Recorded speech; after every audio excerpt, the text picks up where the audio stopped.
I was, of course, born on June 30th, 1926, and I had very loving parents. My dad was first General Electric dealer in Baton Rouge. In those days, each of the, like Kelvinator or Frigidaire, had their own. It wasn't like now.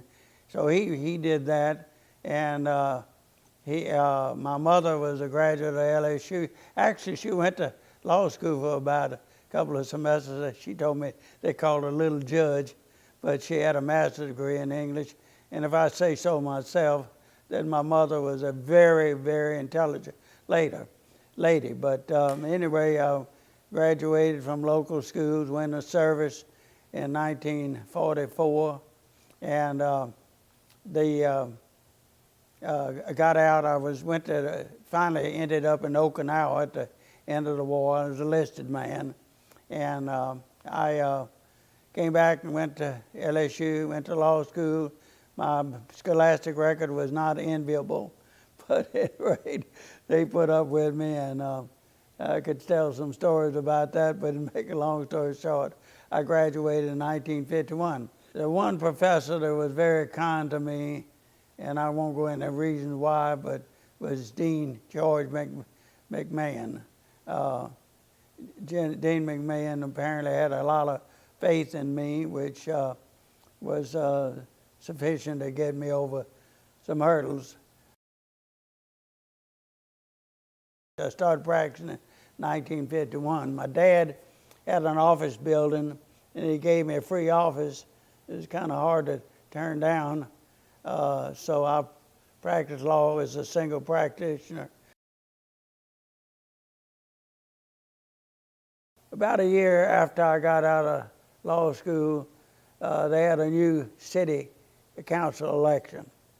And my dad said to me, he said, "Son, you know, you've got to get your name before the public. Maybe you ought to run," even though I wasn't but 26. And so it's hard to believe, but there were 7 at-large seats on the city council, and there were 52 candidates for 7 at-large seats. I ran 12th, which put me in the runoff because of the top 14.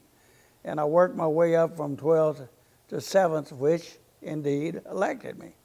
Well, I served 4 years, and it was very interesting work, but I was not interested in continuing what I would refer to as a legislative process. So I didn't run for re-election. I really have to admit, even in those days, I probably wanted to be a judge. In 1960, they created 2 judgeships, and Tom Pugh, an old friend of mine, was going to run for one, so that meant that I couldn't run against him. I had to run for the other one. A judge who had been a judge, Cecil Bankston, he ran for the other judgeship. I didn't really want to run against him, and of course he was part of the Bankston family. His brother was the head of the Democratic Committee in First Baptist Church. They had a lot of political power, but I survived it. I came out ahead and won. So my judicial career started January 1st, 1961 in city court. And one interesting thing that you might find is that, now I want to be sure you understand, I never was a civil rights activist, but I always felt that if people were citizens, whether they were African American or what, they were entitled to privilege and respect. About the second or third week I was in city court, Murphy Bell, a black attorney, he filed a motion to quash a charge against his client because the client could not get due process because the courtrooms were segregated. And all the courtrooms were segregated, district court and everywhere. Well, I told my bailiff in the morning, I said, "We have the afternoon, Mr. Bell's going to get up.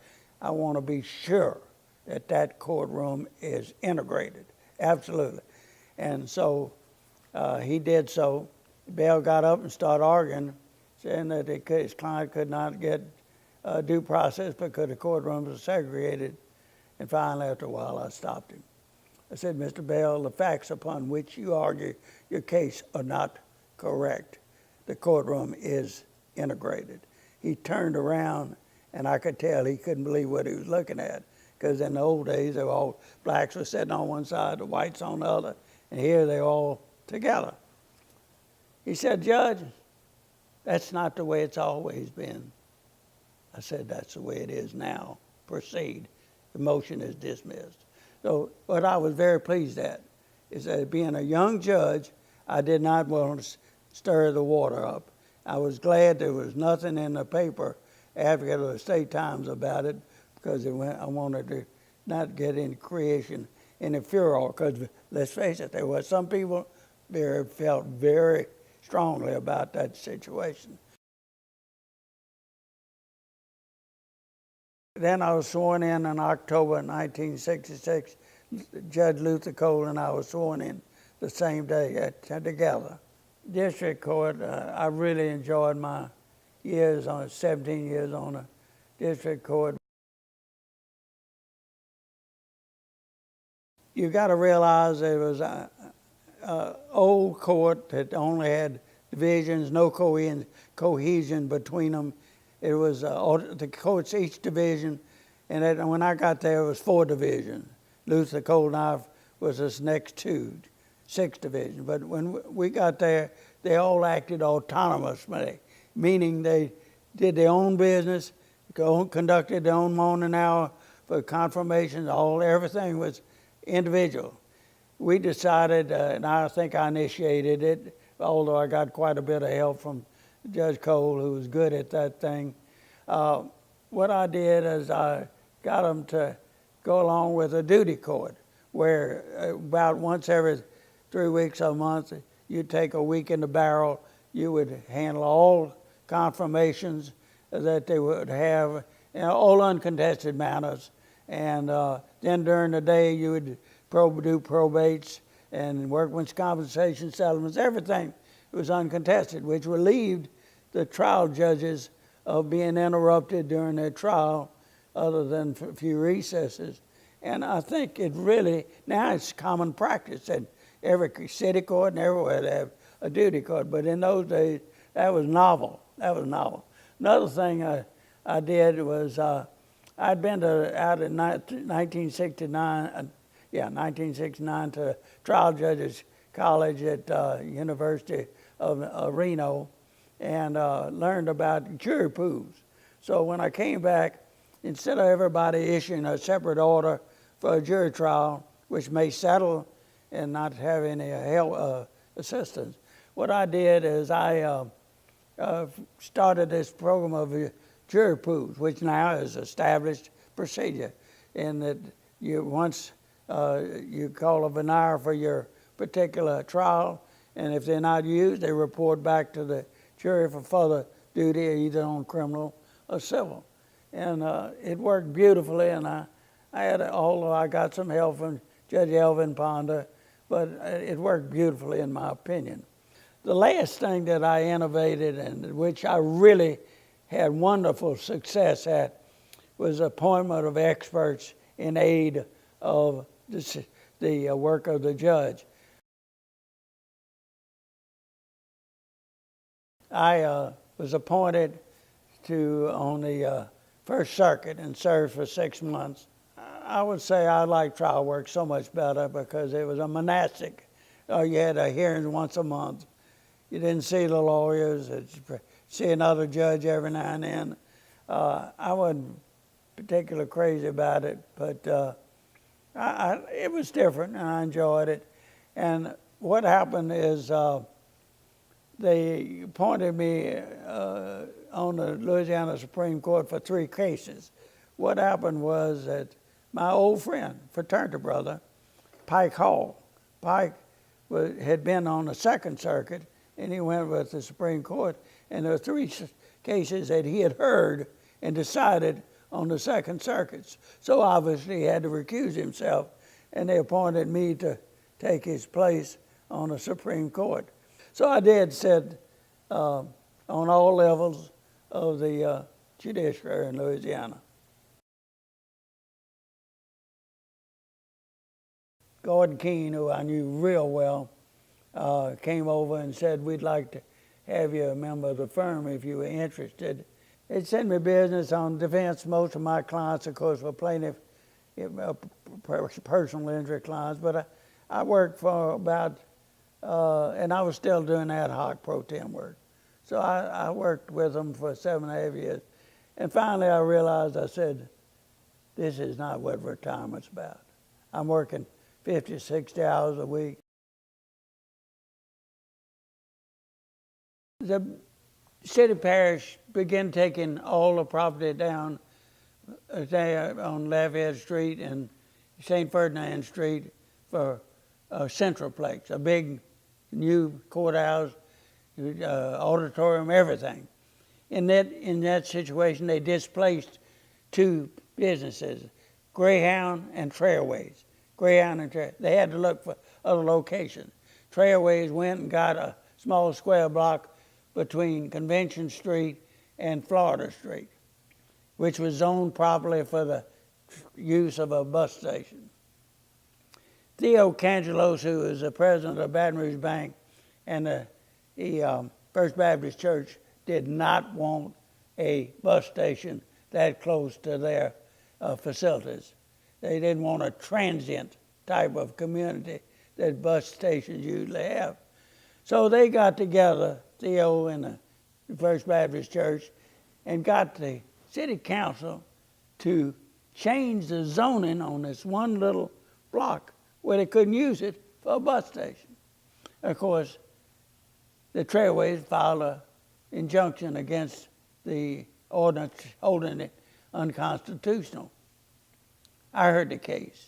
There was no question in my mind it's arbitrary, capricious, and unreasonable, those three standards.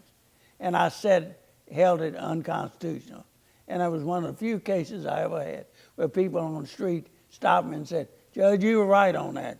You were right on that case. Because it was really bad. After I decided the case, as you know, if you hold an ordinance or a statute unconstitutional, it goes directly to the Louisiana Supreme Court. No delay.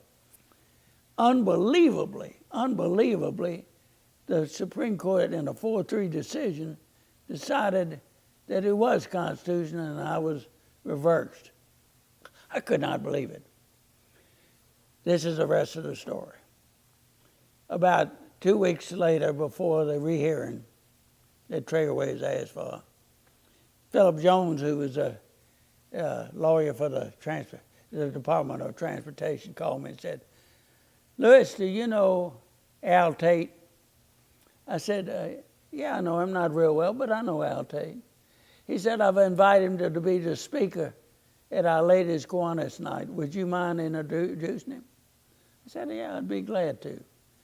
So Al came in and I gave him a glowing introduction, but I could not keep from doing it.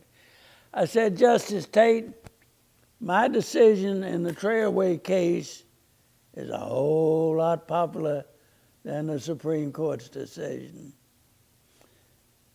I know what happened. Al Tate was an honorable man. He decided to have his law clerk pull the file on a rehearing and see what this was all about and look at it with a fine-tooth comb. And guess what? From being one of the majority in the previous case, he switched and was 4-3 to uphold my decision that it was unconstitutional. I thought that was a great story, but because, as I said, I have no question that Al was trying to get to be popular on it. He just thought it was the right thing to do after he really examined the record on it. Just as a public servant who did his work, did his job, I thought as I said before, I thought that my professional career as a judge was what I'd like everybody else to have. I don't say I was a perfect role model, but I think that I discharged my duties as well as anybody could expect.